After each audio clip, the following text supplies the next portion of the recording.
স্থানীয় সময় সকাল ৮টায় ভারতের রাজধানী নয়াদিল্লির জামা মসজিদে হয় ঈদের প্রথম নামাজ, যেখানে অংশ নেন হাজার হাজার মুসল্লি।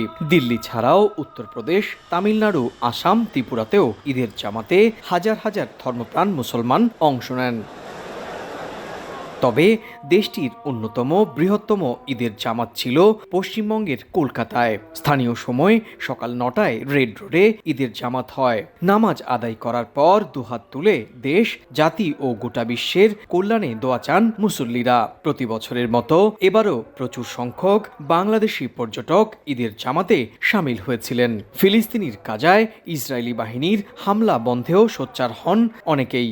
আমরা সামিল করছি, আর কিছু করা যায় না, আমাদের উপরে তো কিছু রাখার নেই। আমি এসে এখানে জামাত পড়েছি, অত্যন্ত সুন্দর ব্যবস্থাপনা এবং অনেক বড় জামাত। কলকাতা খেলাফত কমিটির আয়োজনে ১৯২০ সাল থেকে নিয়ম করে ঈদের জামাত হয়ে থাকে। ১৯৯৭ সাল পর্যন্ত ঈদের জামাত হতো কলকাতার শহীদ মিনার গ্রাউন্ডে। তবে লাখ লাখ মানুষ এই জামাতে অংশ নেয় স্থান পরিবর্তন করে ১৯৯৮ সাল থেকে রেড রোডে নিয়ে আসা হয়।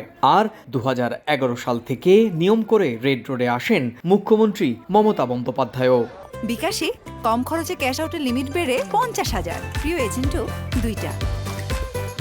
আল্লাহ তাআলা আপনাদের দোয়া কবুল করেছেন, তাই আজকে আপনারা ঈদ পালন করছেন।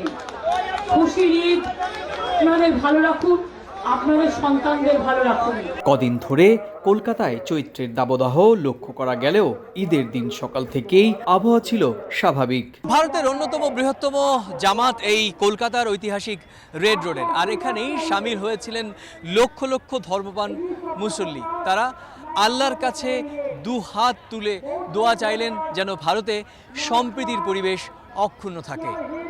কলকাতার ঐতিহাসিক রেড রোডের ঈদের জামাত থেকে সুব্রত আচার্য, সময় সংবাদ।